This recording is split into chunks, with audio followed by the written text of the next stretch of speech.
ឡើងប្រជាងងឹតធម្មជាតិក្រៀមស្ងន់បាត់បង់សម្រស់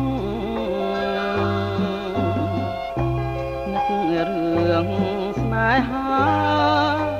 កាត់ក្តីស្រណោ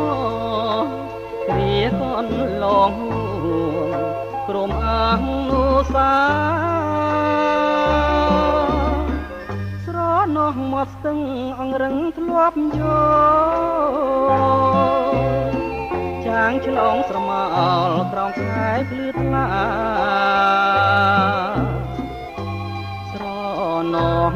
សំដីស្មុតស្បែកសញ្ចា